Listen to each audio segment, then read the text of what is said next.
ನಮಸ್ಕಾರ, ನನ್ನ ಹೆಸರು ಮಾರುತಿ ಚಿಕ್ಕಾಪುರ್ ಅಂತೇಳಿ. ನಮ್ಮ ಅಲೆಮಾರಿ ಕಲಾವೇದಿಕೆ ಚಾನೆಲ್, ಈ ಚಾನೆಲಿನ ಉದ್ದೇಶವು ಇಷ್ಟೇ: ಎಲೆಮರೆ ಸಾಧಕರಾಗಿರ್ತಕ್ಕಂಥ ಎಲ್ಲಾ ರಂಗದಲ್ಲಿ ಪ್ರಾವೀಣ್ಯತೆ ಹೊಂದಿದಂಥವರನ್ನು ಮುಖ್ಯವಾಹಿನಿಗೆ ತರೋದೇ ಚಾನೆಲಿನ ವ್ಯವಸ್ಥೆ ಆಗಿದೆ. ಅದೇ ರೀತಿ ನಿಮ್ಮ ಸುತ್ತಮುತ್ತಲು ಯಾರಾದರೂ ಸಾಧಕರಿದ್ದರೆ ಅವರ ಹೆಸರು, ವಿಳಾಸ, ಮೊಬೈಲ್ ನಂಬರ್ ಕಾಮೆಂಟ್ನಲ್ಲಿ ತಿಳಿಸಿ. ನಮ್ಮ ಚಾನೆಲ್ಗೆ ಪ್ರಥಮ ಬಾರಿ ಬಂದಿದ್ದೇ ಆದಲ್ಲಿ ನಮ್ಮ ಚಾನೆಲ್ ಅನ್ನು ಸಬ್ಸ್ಕ್ರೈಬ್ ಮಾಡಿ, ಲೈಕ್ ಮಾಡಿ, ನಂತರ ತಮ್ಮ ಸ್ನೇಹಿತರಲ್ಲಿ ಶೇರ್ ಮಾಡಿ ಅಂತ ಹೇಳ್ತಾ ಈಗ ಮುಂದಿನ ಸಾಧಕರೊಂದಿಗೆ ಸಂದರ್ಶನ ಪ್ರಾರಂಭಿಸೋಣ.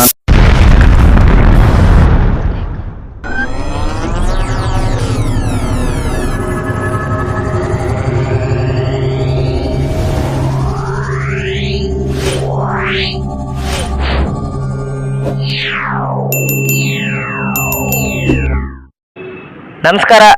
ಅಲೆಮಾರಿ ಕಲಾವೇದಿಕೆ ವೀಕ್ಷಕರಿಗೆ ತುಂಬ ಹೃದಯದ ಧನ್ಯವಾದಗಳು. ಇವತ್ತು ನಮ್ಮ ಜೊತೆಯಲ್ಲಿ ಎಸ್.ಎ. ಖಾದ್ರಿ ಜಾಗೀರ್ದಾರ್ ಯಜಮಾನರು ಇವರು ಧಾರ್ಮಿಕವಾಗಿ ಸಂದರ್ಶನ ನೀಡಲು ನಮ್ಮ ಅಲೆಮಾರಿ ಕಲಾವೇದಿಕೆ ಚಾನೆಲ್ಗೆ ಬಂದಿದ್ದಾರೆ.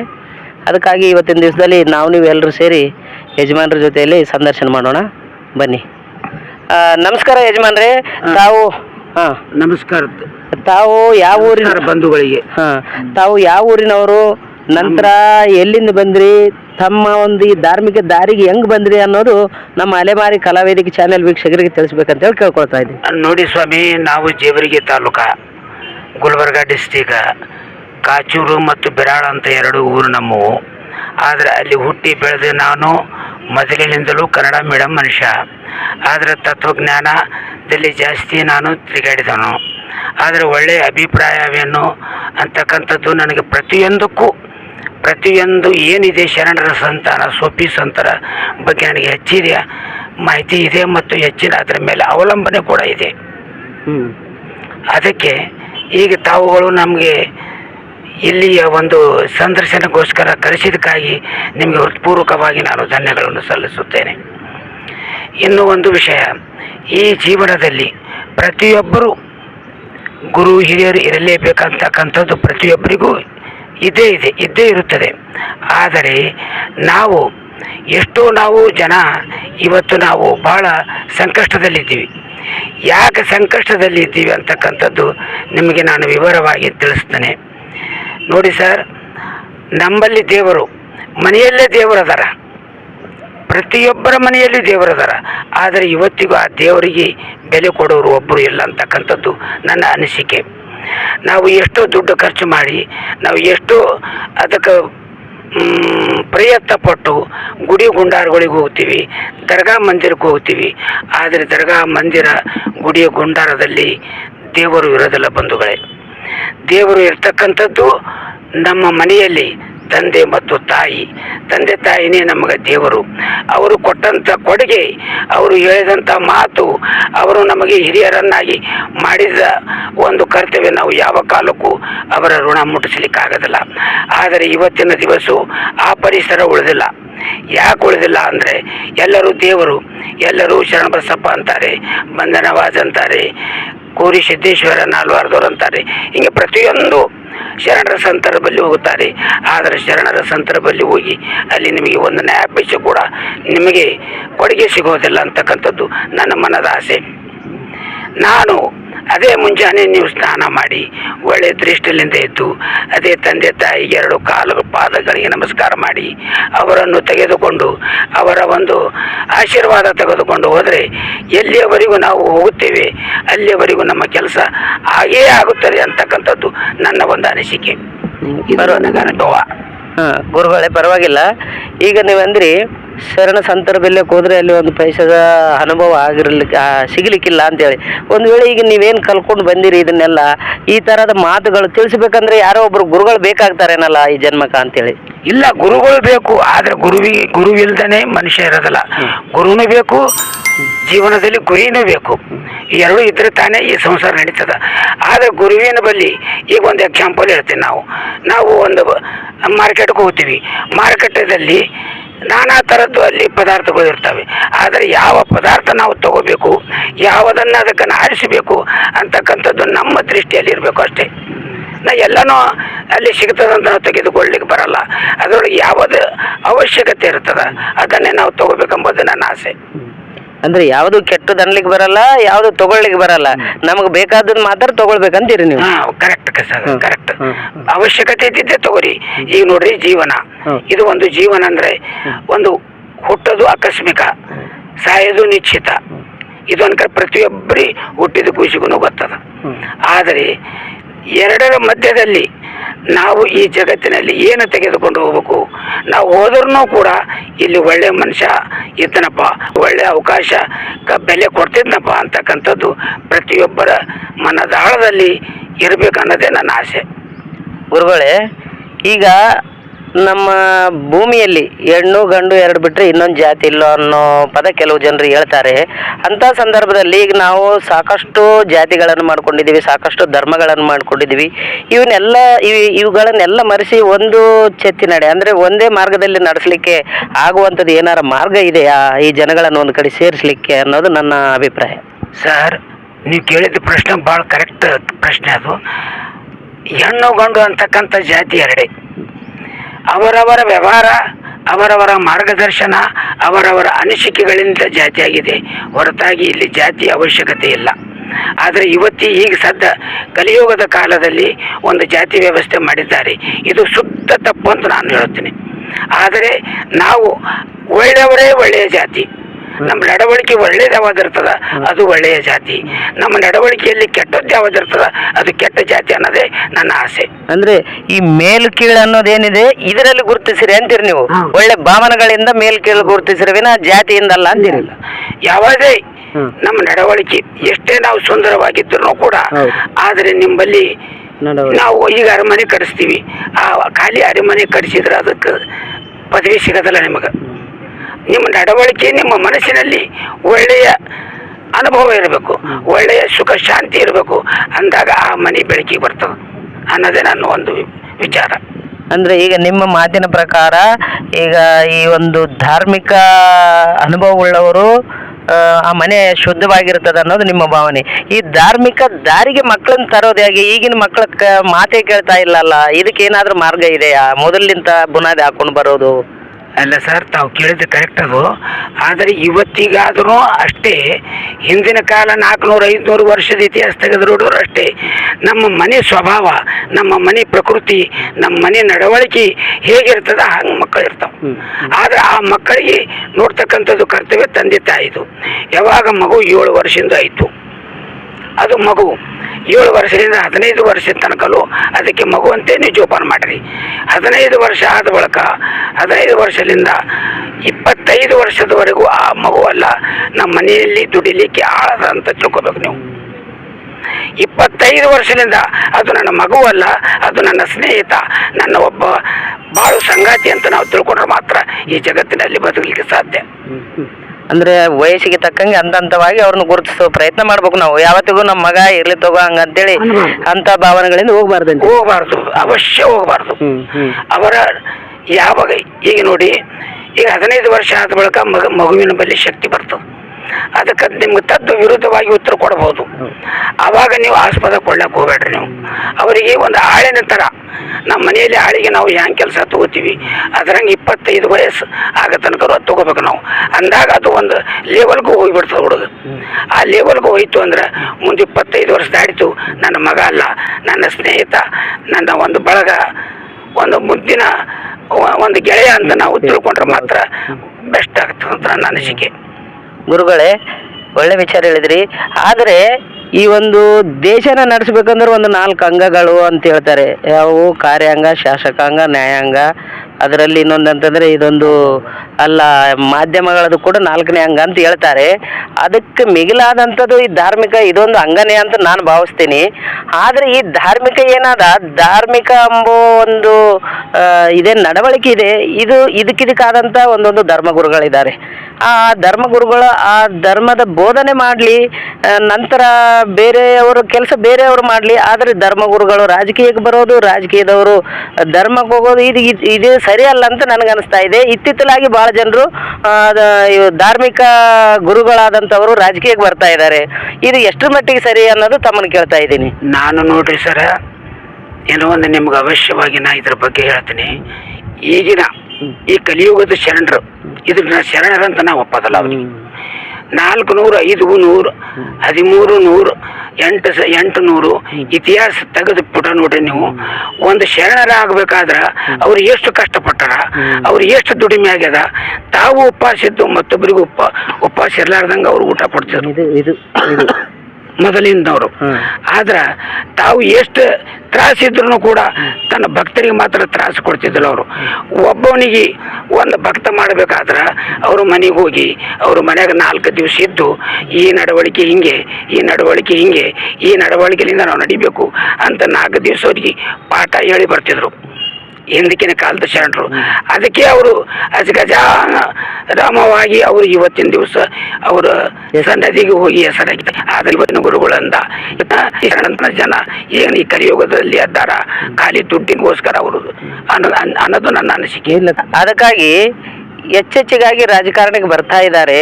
ನನಗನ್ಸೋ ಪ್ರಕಾರ ಈಗ ಎಲ್ಲ ಮಠ ಆಗಿರ್ಬೋದು, ಮಸೀದಿ ಆಗಿರ್ಬೋದು, ಚರ್ಚ್ ಆಗಿರ್ಬೋದು, ಅಲ್ಲೆಲ್ಲಿ ಆ ಒಂದು ಗ್ರಂಥನ, ಆ ಒಂದು ಧರ್ಮನ ಜನರಿಗೆ ಪಸರಿಸುವಂಥ ಒಬ್ಬ ಗುರುಗಳಾಗಿರ್ಬೋದು, ಪಾದ್ರಿ ಆಗಿರ್ಬೋದು, ಚರ್ಚಿನಲ್ಲಿ ಪಾದ್ರಿ ಆಗಿರ್ಬೋದು, ಈಗ ದರ್ಗಾದಲ್ಲಿ ಮೌಲಾನ ಆಗಿರ್ಬೋದು, ಎಲ್ಲರೂ ಇದ್ದೇ ಇದ್ದಾರೆ.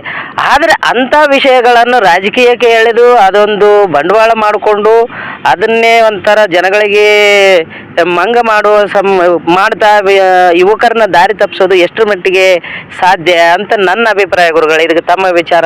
ನನ್ನ ಒಂದು ಅನಿಸಿಕೆ ಇದಕ್ಕೆ ನಮ್ಮ ಇನ್ನೊಂದು ಅದಕ್ಕೆ ಏನಾದ್ರು ವಿಷಯ ಇದ್ರೂ ಕೂಡ ಅವ್ರವ್ರು ಸರಿಪಡಿಸ್ಕೊಳ್ಳ ಅನ್ನೋದು ನನ್ನ ಉದ್ದೇಶ.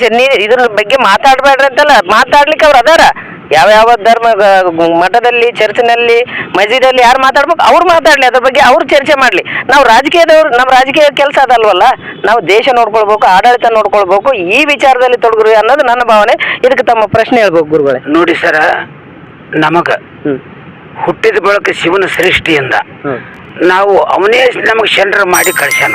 ಈ ಜನರು ನಮಗೆ ಶರಣರು ಮಾಡೋದು ಅವಶ್ಯ ಇಲ್ಲ. ಅಂದ್ರೆ ನಾವು ಜನ್ಮದಿಂದನೇ ಶರಣರು ಅಂತೀರಿ? ಶರಣರು ನಾವು ಜನ್ಮದಿಂದನೇ ಶರಣರು. ಇಷ್ಟೇ ಆ ಶರಣರು ಮಾಡಿ ನಾವು ಬಂದ ಬಳಕ ಆ ಶರಣರ ತತ್ವ ಮೇಲೆ ನಡಿಲಾರ್ದಕ್ಕ ಈ ಪ್ರಸಂಗ ಈ ಕಲಿಯುಗದ ಕಾಲದಲ್ಲಿ ಬಂದದು. ಸ್ವತಃ ನಮ್ಗೆ ಅವನೇ ಪದವಿ ಕೊಟ್ಟು ಕಳಿಸಿದವನೇ. ಯಾವಾಗ ನಾವು ಈ ಭೂಮಿಗೆ ಬಿತ್ತೀವಿ, ಬಿದ್ದ ಬಳಕೆ ನಮ್ಮ ಶರಣರದು ಒಂದು ತತ್ವ, ಶರಣರ ಒಂದು ಆಶೀರ್ವಾದ ಆ ಮೇಲಿನ ಸೃಷ್ಟಿಕರ್ತನೆ ಮಾಡಿ ಕಳಿಸ್ಯಾನ ಅಂತ ನನ್ನ ಅನಿಸಿಕೆ. ಆದ್ರೆ ಇತ್ತಲಾಗಿ ಇವತ್ತು ನೋಡ್ರಿ ಒಂದೊಂದು ಕೆಲವೊಂದು ಜನ ಅದ, ನಾ ಹೇಳಲಿಕ್ಕೆ ಇಷ್ಟಪಡೋದಿಲ್ಲ, ಆದರೂ ನೀವು ಕೇಳ್ತೀರಂದ್ರೆ ಒಂದು ಕೆಲವೊಂದು ಹೇಳ್ತೀನಿ. ಇವತ್ತು ಒಂದು ಮಾತು ಹೇಳ್ತೀನಿ, ಯಾವದಕ್ಕೆ ನಾವು ಬೆಲೆ ಕೊಡ್ಬೇಕೆ ನೀವೇ ಹೇಳಿ. ಯಾವ ಈಗ ಕೆಲವರು ಜನ ಅದ, ಸುಮ್ಮನೆ ನಾವು ಶರಣರು, ಸುಮ್ಮನೆ ನಾವು ಆ ದೇವ್ರು ಹೇಳ್ತೀವಿ, ಸುಮ್ಮನೆ ನಮಗೆ ಈ ಬರ್ತಾವ, ಸುಮ್ಮನೆ ಎಲ್ಲಮ್ಮ ಬರ್ತಾಳ, ಸುಮ್ಮನೆ ದೇವಮ್ಮ ಬರ್ತಾಳ, ಸುಮ್ಮನೆ ಒಲಿ ಬರ್ತಾನ, ಸುಮ್ಮನೆ ತಾಳು ಮಲ್ಲಿಗೆ ಬರ್ತಾನ ಅಂತಾರ. ಇದಕ್ಕೆ ನಾವು ಒಪ್ಪೋದಲ್ಲ. ನಿಮ್ಮ ತತ್ವಗಳು, ನಿಮ್ಮ ಜ್ಞಾನ, ನಿಮ್ಮ ಒಳ್ಳೆ ವಿಚಾರ ಅದೇ ಶರಣರ ತತ್ವ ಅನ್ನೋದು ನನ್ನ ಅನಿಸಿಕೆದು. ಇವೆಲ್ಲ ಡಾಂಬಿಕ ಮಾಡಬೇಡ್ರಿ ಅಂತ ನಾನು. ಒಳ್ಳೆ ಕೆಲಸ ವಿಚಾರ ಮಾಡ್ರಿ. ಈಗ ಯಾವನಾರ ಒಬ್ಬನಿಗೆ ನಿಂತ ಅಂತ ತಿಳ್ಕೊನಿ. ಒಂದು ಎಕ್ಸಾಂಪಲ್, ಒಬ್ಬ ಬಡವದನ ನಮ್ಮ ಮನೆ ಪಕ್ಕದಾಗನ. ಸನಾತನ ಧರ್ಮದ ಅರ್ಥ ಏನು? ಸನಾತನ ಅಂದರೆ ಅದಕ್ಕಂತಾರ, ಯಾವಾಗಲೂ ತಮ್ಮ ಒಡಲಿನಲ್ಲಿ ಹುಟ್ಟಿದವರು ತಮ್ಮ ಆಗಲಿ, ಅಕ್ಕ ಆಗಲಿ, ತಂಗಿ ಆಗಲಿ, ತಾಯಿ ಆಗಲಿ, ಬಂಧು ಆಗಲಿ, ಬಳಗಾಗಲಿ ಮೊದಲನೇ ಸ್ಥಾನ. ಎರಡನೇ ಸ್ಥಾನ ನಮ್ಮ ನೆರೆಹೊರೆಯಲ್ಲಿ ಯಾರಾದರೂ ಉಪವಾಸಿದ್ರು, ಯಾರಾದರೂ ಬಡತನದಲ್ಲಿದ್ದೆ, ಯಾರಾದರೂ ಮನೆಯವರಿಗೆಲ್ಲ ಹುಡುಗರಿಗೆ ಲಗ್ನ ಮಾಡತಕ್ಕಂಥದ್ದು ಅವ್ರ ಬಳಿ ಕೆಪಾಸಿಟಿ ಇರಲಿಲ್ಲ, ಅಂಥವ್ರಿಗೆ ನಾವು ಸಹಾಯ ಮಾಡಿದ್ರೆ ಯಾವ ಕಾಲಕ್ಕಾದರೂ ನಮಗೆ ಅದು ಸಹಾಯ ಕಡಿತನೂ ಇರ್ತದೆ. ಸ್ವರ್ಗ ನರಕ ಅಂಥದ್ದು ಇಲ್ಲಿ ಅದ, ಅಲ್ಲಿಲ್ಲ. ನಾವು ಕೆಟ್ಟ ಕೆಲಸ ಮಾಡಿದ್ರೆ ನರಕ, ಒಳ್ಳೇದು ಕೆಲಸ ಮಾಡಿದ್ರೆ ಸ್ವರ್ಗ ಅಂತಕ್ಕಂಥದ್ದು ಇಲ್ಲಿ ಅದ. ಆದರೆ ಶರಣರು, ಈಗಿನ ಶರಣರು ಈಗಿನ ನಡವಳಿಕೆ, ಯಾವನಾರ ಒಬ್ಬವ ಒಂದು ಯಾವುದರ ಕಾವ್ಯ ಆಗಲಿ, ಯಾವುದರ ಒಂದು ಹಸಿರು ಬಟ್ಟೆ ಆಗಲಿ, ಈ ಹಿಂದೂ ಇರಲಿ ಮುಸ್ಲಿಮ್ ಇರಲಿ, ನಾ ಅದರ ಸಂಬಂಧ ಹೇಳೋದಲ್ಲ. ಏನಾರ ಡಾಂಬಿಕತನ ಮಾಡಿ ತಲೆಗೆ ಏನಾರ ಒಂದು ಮಾಡಿಕೊಂಡು ಹಂಗಾಗಿ ಹಿಂಗಾಗಿ ನಡೀತಾರ, ಅಂಥವ್ರಿಗೆ ನಾನು ಬೆಲೆ ಕೊಡೋದಲ್ಲ. ನನ್ನ ಅನಿಸಿಕೆ ಅಷ್ಟೇ. ಒಳ್ಳೆಯ ಧಾರ್ಮಿಕ ಇರ್ರಿ, ಒಳ್ಳೆಯ ಜ್ಞಾನ ಶಕ್ತಿ ಇಡ್ರಿ, ಒಳ್ಳೆಯವ್ರಿಗೆ ವಿಚಾರ ಮಾಡ್ರಿ. ನಾವು ಹೇಳಿದ ಮಾತು ಅವ್ರಿಗೆ ಆತ್ಮದಾಗ ಚುಚ್ಚಬೇಕು, ಅಂತ ಮಾನವಾಡ್ರಿ. ಆದ್ರೆ ಕೆಟ್ಟದ್ದು ಈಗ ಒಂದು ಎಕ್ಸಾಂಪಲ್ ನನಗೆ ತ್ರಾಸ ಆಗ್ಯದ, ನಾನು ನಿಮ್ಮ ದೇವ್ರು ಕೇಳಕ್ಕೆ ಬರ್ತೀನಿ, ನಿಮ್ಮ ಬಲ್ಲಿ ಹೇಳ್ತೀವಿ, ನಿಮ್ಗೆ ಅದು ಪಾಪದ ಸಾಕಾಗಷ್ಟು ತ್ರಾಸನಾಗ ಇರ್ತದೆ. ಬಡತನದಾಗ ಅಲ್ಲೇದಾಡ್ತಿರ್ತದ. ಅಂತಲ್ಲಿ ಬರೋಣ, ಏನಪ್ಪ ನಿನ್ನ ಈ ಕೆಲಸ ಹಿಂಗೆ ಆಗ್ತದ, ನೀವೊಂದು 20,000 ರೂಪಾಯಿ ಕೊಟ್ರೆ ನಿಂದು ಈ ಕೆಲಸ ಆಗ್ತದಪ್ಪ ಅಂದ್ರೆ ಆ ಬಡುತಿ ಎಲ್ಲಿ ಹೋಗಿ ಹೇಳ್ಬೇಕು, ಯಾರ ಬಳಿ ಚಾಚಬೇಕು, ಮೊದಲೇ ತ್ರಾಸನಾಗ ಆಳಾಗಿ. ಆದರೆ ಇಂಥ ಜನರಿಗೆ ನಾ ಸರ್ವತಾನ ಮೊದಲ ಇವು ನಾಶ ಆಗಿ ಹೋಗ್ಬೇಕು ಜಗತ್ತದಾಗ. ನಿಜ. ಈಗ ನೀ ಹೇಳಿದ ನಿಜ ಗುರುಗಳೇ. ಈಗ ಅಂದಂಗೆ ನನ್ನ ಅನಿಸಿಕೆ ಕೂಡ ಅದೇ. ಏನಂತಂದ್ರೆ ಈಗ ಮಕ್ಕಳಿಗೆ ಒಂದೊಂದು ಹಂತದಿಂದ ಒಂದೊಂದು ಅಭಿಮಾನದಿಂದ ನೋಡ್ರಿ ಅಂತಂದಿರಲ್ಲ, ಅದೇ ಒಂದು ನನ್ನ ಪ್ರಶ್ನೆ. ಇನ್ನೊಂದು ಏನಂತಂದ್ರೆ ಈಗ ಇವ್ರು ಮಕ್ಕಳಾಗಿರುವಾಗ ಇವ್ರಿಗೆ ವಿದ್ಯಾಭ್ಯಾಸ ಸಿಗ್ಬೇಕು. ಮೊದಲನೇದಾಗಿ ವಿದ್ಯಾಭ್ಯಾಸನೇ ಬಿಡಿಸಿ ನಾವು ಯಾವುದೋ ದಾರಿ ಕರ್ಕೊಂಡು ಹೋಗ್ತಾ ಇದ್ವಲ್ಲ, ಅದು ಮಠ ಆಗಿರ್ಬೋದು, ಮಸೀದಿ ಆಗಿರ್ಬೋದು, ಚರ್ಚ್ ಆಗಿರ್ಬೋದು, ಅಲ್ಲೆಲ್ಲಿ ಬೇರೆ ಬೇರೆ ವಿಷಯಗಳು ಇವು ಅಲ್ಲದೆ ಇದ್ರೂ ಬೇರೆ ಬೇರೆ ಸಂಘಟನೆಗಳು ಕಟ್ಕೊಂಡು ಬೇರೆ ಬೇರೆ ಹೆಸರುಗಳಲ್ಲಿ, ಅದು ಯಾವುದೇ ಕಮ್ಯುನಿಟಿ ಆಗಿರ್ಬೋದು, ಧರ್ಮ ಆಗಿರ್ಬೋದು, ಇವನ್ನೆಲ್ಲ ಮಾಡಿ ನಮ್ಮ ಮಕ್ಕಳನ್ನ ಇವಾಗೇ ಬೇರೆ ದಾರಿಗೆ ಎಳಿತಾ ಇದ್ರೆ ನಮ್ಮ ದೇಶ ಎಲ್ಲಿಗೆ ಹೋಗ್ಬೇಕು, ನಮ್ಮ ಪ್ರಗತಿಯಲ್ಲಿ ಇವತ್ತಿನ ಮಕ್ಕಳೇ ನಾಳಿನ ಪ್ರಜೆಗಳಂತ ಹೇಳ್ತಾರ. ಅಂತ ಸಂದರ್ಭದಲ್ಲಿ ಮಕ್ಕಳಿಗೆ ದಾರಿ ತಪ್ಪಿಸುವಂತ ಕೆಲಸ ಮಾಡಿದ್ರೆ ಮುಂದೆ ಹೆಂಗೆ ನಮ್ಮ ದೇಶ ಎಲ್ಲಿಗೆ ಹೋಗ್ಬೇಕು ಅನ್ನೋದು ನನ್ನ ಅಭಿಪ್ರಾಯ ಗುರುಗಳು. ನೋಡಿ ಸರ್, ಪುರಾಣ ಇದ್ದಿರ್ಬೋದು, ಖುರಾನ್ ಇದ್ದಿರ್ಬೇಕು, ಅದರೊಳಗೆ ಪ್ರತಿಯೊಂದು ಶಬ್ದದಲ್ಲಿ ಮೊದಲು ಮಕ್ಕಳಿಗೆ ಓದಿಸಿರಿ ಅಂತಕ್ಕಂಥ ವಿದ್ಯೆ ಕೊಡಬೇಕೆಂಬುದೇ ಈ ಖುರಾನ್ ಮತ್ತು ಪುರಾಣದಾಗ ಪ್ರತಿಯೊಂದು ಅಕ್ಷರದಲ್ಲಿ ಕೂಡ ವಿದ್ಯೆ ಕೊಡಲೇಬೇಕು. ವಿದ್ಯೆ ಕೊಟ್ಟರೆ ಮಾತ್ರ ಅವ್ರ ಜೀವನ ಸಾಗತ್ತಂತ ಪುರಾಣ ಪುಣ್ಯಕಥೆಯೊಳಗೆ ಬರ್ತಿರ್ತದೆ. ನಾವು ಇವತ್ತಿನ ವಿಷಯದಲ್ಲಿ ಇದು ನೀವು ಮೊದಲೇ ನೋಡ್ರಿ, ಪ್ರತಿಯೊಂದು ಪ್ರವಾದಿಗಳು ಇವತ್ತು ಪ್ರವಾದಿಗಳು ಏನು ಹೇಳ್ತಾರೆ, ಮೊದಲ ವಿದ್ಯಾಭ್ಯಾಸ ಕೊಡ್ರಿ, ಮಕ್ಕಳಿಗೆ ಒಳ್ಳೆ ನಡವಳಿಕೆ ಕಳಿಸ್ರಿ. ಮೊದಲು ವಿದ್ಯೆ ಇದ್ದರೆ ಇದು ಒಂದು ನಿಮ್ಗೆ ಹೇಳ್ತೀನಿ, ಇದು ಒಂದು ಮಾತು ನೆನಪಿಡ್ರಿ. ಯಾವಾಗಲೂ ಮನುಷ್ಯನಲ್ಲಿ ಒಂದು ವಿದ್ಯೆ, ಒಂದು ದುಡಿಮೆ, ಇವು ಎರಡಿದ್ರೆ ಇವು ಎರಡೂ ನಮ್ಗೆ ಯಾವಾಗೂ ಸತ್ತು ಹೊಡೆಯಲ್ಲ, ಯಾವಾಗೂ ನಮ್ಮ ಜೊತೆಯಲ್ಲಿ ಇರ್ತಾವೆ, ಯಾವಾಗೂ ಕೆಟ್ಟ ಕೆಲಸ ಮಾಡ್ಲಿಕ್ಕೆ ಕೊಡೋದಲ್ಲ. ವಿದ್ಯೆ, ಒಂದು ದುಡಿಮೆ, ಇವು ನಮ್ಮ ಇದು ನಮ್ಮ ಶ್ರೀಮಂತಿಕೆ ಇದು ಅನ್ನೋದು ನನ್ನ ಒಂದು ಅನಿಸಿಕೆ. ಇಲ್ಲ, ಅದಕ್ಕಾಗಿ ಹಿರಿಯರು ಒಂದು ಗಾದೆ ಹೇಳ್ತಾರೆ, ಬುದ್ಧಿ ಹೇಳದ ತಂದೆ, ವಿದ್ಯೆ ಹೇಳದ ಗುರು, ಬಿದ್ದೋದ ಮಾಳಿಗೆ ಅಂತೆ ಸರ್ವಜ್ಞ ಅಂದಂಗೆ. ಅದು ನಿಜವಾಗ್ಲು ಅಂದ್ರೆ ಮೊದಲನೇದಾಗಿ ನೀವು ಅಂದಂಗೆ ಮಕ್ಕಳಿಗೆ ಏನು ಸಿಗ್ಬೇಕು, ಅಲ್ಲಿ ಮೊದಲನೇದಾಗಿ ಬೆಳಬೇಕು. ಅದು ಆಗ್ತಾ ಇಲ್ಲ ಅಲ್ಲ ಗುರುಗಳೇ, ಅದಕ್ಕಾಗಿ ಏನಾರ ಮಾರ್ಗ ಹೇಳ್ತೀರೇನೋ ಅಂತೇಳಿ. ನೋಡಿ ಸರ, ಅದು ಆಗಲೇಬೇಕು, ಆಗ್ತದ. ಈಗ ಜಗತ್ತಿನೊಳಗೆ ಎರಡದವ, ಒಂದು ದೆವ್ವ, ಒಂದು ದೇವರು. ದೇವರ ಕಡೆ ಯಾರು ಹೋಗ್ತಾರ ಅವ್ರು ದೇವರಾಗಿ ಉಳಿತಾರ, ದೆವ್ವಿನ ಆಸ್ಪದಕ್ಕೆ ಯಾರು ಹೋಗ್ತಾರ ಅವ್ರು ದೆವ್ವಾಗಿ ಇರ್ತಾರ. ಅವ್ರಿಗೆ ನಾವು ಹೆಚ್ಚಿಗೆ ಏನು ಹೇಳಿ, ಈಗ ಎರಡು ಇಟ್ಟಾನಿಲ್ಲಿ, ಒಂದು ದೆವ್ವ ಅದ, ಒಂದು ದೇವರ ಅದ. ಆ ದೇವ್ರಿಗೆ ನೀವು ಹೋಗ್ರಿ, ನೀವು ನೋಡ್ರಿ, ಒಂದು ವಿಚಾರ ಮಾಡ್ರಿ. ಒಂದು ಸಣ್ಣ ಎಕ್ಸಾಂಪಲ್ ಹೋಗ್ತೀನಿ. ನೀವು ನಿಮ್ಗೆ ಹಲವಾರು ನಿಮ್ಮ ತಲೆಯೊಳಗೆ ಬರ್ತಾವ. ದೇವರ ಹೋಗಿ ಸ್ಮೂತ್ ಆಗಿ ಅಲ್ಲಿ ಅವ್ರ ಬಳಿ ನಿಂತು ಒಂದೇ ದಾರಿಲಿಂದ ನಿಂದ್ರಲಕ್ಕೆ ಹೋಗ್ರಿ. ಅವಾಗ ನಿಮ್ಮ ಮನಸ್ಸು ಏನು ಹೇಳ್ತದ, ನಮ್ಮ ಹೊಲ್ದಾಗ ಜೋಳ ಬಿತ್ತೀವಿ, ಅದ್ರಾಗ ಸದಿ ಭಾಳ ಅದ, ಯಾಕಾಗಲ್ದಂತದ, ನೀ ನಿಂತಿದ್ದಿ ದೇವ್ರ ಬಳಿ, ಆದ್ರೆ ಅದು ಇದು ನಿನ್ನ ಮನಸ್ಸು ಹೊಲ್ದಾಗ ಹೋಗಿ. ಅದಕ್ಕೆ ನೀವು ತಿಳ್ಕೊಬೇಕು ಆ ಮಾತಿ. ಒಳ್ಳೇದೇನದ, ಕೆಟ್ಟದ್ದೇನದ. ಅದಕ್ಕೆ ದೆವ್ವ, ದೇವರು. ದೇವ್ರ ಕಡೆ ಹೋದವ ಒಳ್ಳೆವಾಗ್ತಾನ, ದೇವಿನ ಕಡೆ ಹೋದವ ರಾಕ್ಷಸ ಆಗ್ತಾನ ನೋಡ್ರಿ. ಇವೆರಡು ನಿಮಗೆ ಬಿಟ್ಟು ಅಂತ ಹೇಳ್ತೀರಿ. ಅಂದ್ರೆ ನಿಮ್ಮ ಆಲೋಚನೆ ಪ್ರಕಾರ ಯಾವ ರೀತಿ ನಡ್ಕೊಳ್ತೀರಿ, ನಿಮ್ಮ ಆಲೋಚನೆ ಪ್ರಕಾರ ನೀವು ದೇವರಾಗ್ಲಿಕ್ಕೆ ನೀವೇ ಕಾರಣಭೂತರು ಅನ್ನೋದು ಹೇಳ್ತೀರಿ. ಒಳ್ಳೇದು. ಮತ್ತೆ ಮುಂದೆ ಗುರುಗಳೇ? ಮತ್ತೆ ಏನಿಲ್ಲ, ತಾವು ನಮಗೆ ಇಲ್ಲಿ ಕರೆಸಿ ಒಂದು ಒಳ್ಳೆಯ ಸನ್ಮಾನ ಕೊಟ್ಟು ನಮಗೆ ಹಿತನುಡಿಗಳನ್ನು ಒಳ್ಳೆಯದಾಗಲಿ, ಅವರು ಹಿತನುಡಿಗಳನ್ನು ಕೇಳಿದ್ರಿ, ಅದು ಒಳ್ಳೇದಾದೋ ಕೆಟ್ಟದ್ದಾದೋ ನಿಮಗೆ ಬಿಟ್ಟ ವಿಷಯ, ನೀವು ವಿಚಾರ ಮಾಡ್ಬೇಕು ಅದ್ರ ಬಗ್ಗೆ. ನನಗೆ ಹೇಳಕ್ಕೆ ಬಂದಿಲ್ಲ. ನಿಮಗೆ ಅನಂತ ನನ್ನ ಕೃತಜ್ಞತೆಗಳನ್ನು ಸಲ್ಲಿಸಿ ನಿಮಗೆರಡು ಮಾತುಗಳನ್ನು, ನಮ್ಮ ಅನಿಸಿಕೆಗಳನ್ನು ನೀವು ಕೇಳಿದಕ್ಕೆ ನಿಮಗೆ ನನ್ನ ಹೃತ್ಪೂರ್ವಕವಾಗಿ ತಮಗೆ ನಮಸ್ಕಾರಗಳು. ಇಲ್ಲಿವರೆಗೆ ನಮ್ಮ ಅಲೆಮಾರಿ ಚಾನೆಲ್ಗೆ ಎಸ್.ಎ. ಖಾದ್ರಿ ಗುರುಗಳು ಇವರು ಯಾವುದೇ ಸಮುದಾಯವನ್ನು, ಯಾವುದೇ ಧರ್ಮವನ್ನು ಎತ್ಕೊಂಡು ಮಾತಾಡಲ್ಲ. ಅವರು ಒಂದು ಆ್ಯಪ್ ಇದೆ, ಆ ಆ್ಯಪ್ನಲ್ಲಿ ದಿನಕ್ಕೊಂದು ಅವರ ಒಂದು ಅನಿಸಿಕೆಯನ್ನು ಬರೀತಾರೆ. ಅದು ಒಂದು ಕುಟುಂಬ ಆ್ಯಪ್ ಅಂತಿದೆ, ಅದರಲ್ಲಿ ತಾವು ನೋಡ್ಬೋದು. ಕುಟುಂಬ ಆ್ಯಪ್ ಅಂತಿದೆ, ಅವರು ದಿನ ಒಂದು ಅನಿಸಿಕೆ ಬರೀತಾರೆ. ಅದಕ್ಕೆ ಸಾಕಷ್ಟು ಜನರು ಬೆಂಬಲಿಗರಿದ್ದಾರೆ, ದಿನ ಸಾಕಷ್ಟು ಜನರು ಲೈಕ್ ಮಾಡ್ತಾರೆ.